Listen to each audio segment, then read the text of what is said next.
Hi, Pastor Carl Johnston with our devotion for this day.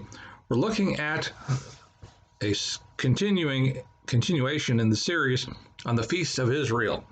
Today we're going to be talking about the Feast of the First Fruits. This is found in Leviticus chapter 23. It goes into great detail about verse 9, and you can read that. It talks about how that is supposed to be conducted. But when we think about first fruits, I want you to think about maybe your garden or maybe some fruit trees. That time in the year when the first fruit, the first tomato comes on, or the first blueberry is ready, or the first raspberry is ready. And in some families, who's going to be the one who's going to get that? Is that going to be mom because mom is mom and she should have the first? Or is it going to be dad? Or is it going to be the oldest child because I'm the oldest? Or is it going to be the youngest because I'm the littlest? In ancient Israel, the one who got the first fruits was God. It was important because they were saying to God and to anyone who was around, what God has produced and given to us, we believe not only is God worthy to have the very first thing that we have, the first fruit that we have, but all of our lives. We believe that God is going to continue to provide for us other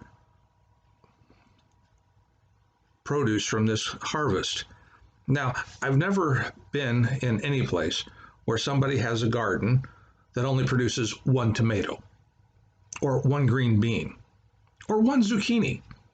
You all know that sometimes in the summertime, those vegetables just go gangbusters.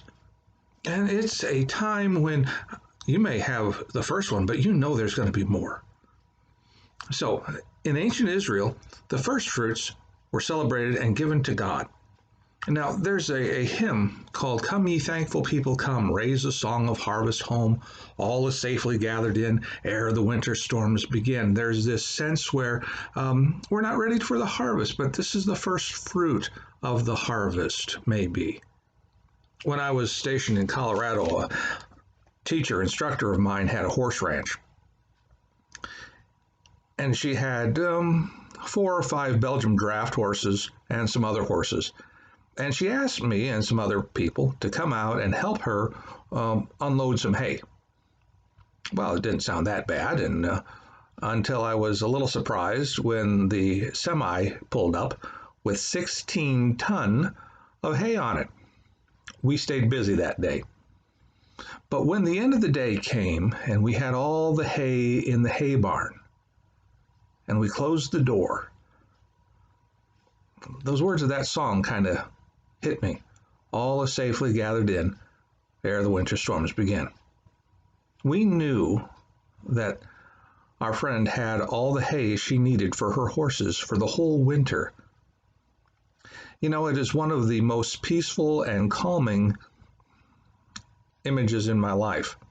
Every time I still use it, every time I go into the doctor's office and they want to take my blood pressure, I put my feet on the floor pretty squarely and I take some deep breaths and I think about Colorado, and I think about closing that barn door in the hay barn and knowing the satisfaction and the calm and the joy in knowing that everything was ready. We had done everything we could to prepare for the winter.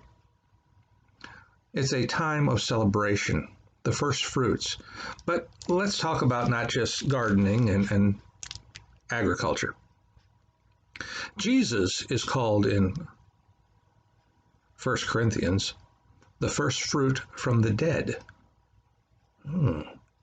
So if there's first fruit from the dead, could there be second, third fruit from the dead? Are we part of the second and third fruit from the dead? Does God know that there will be an even more abundant harvest that will come? So we can certainly remember what happened in the past in ancient Israel. We can certainly know what we've done in our own gardens and orchards and among bushes and plants. But the idea that maybe God should get the first produce of our land and the first of our praise, and we would celebrate. and say, God has done great things in our lives and is going to continue to do great things, even in the best of times and the worst of times. We still stay faithful. God will come through.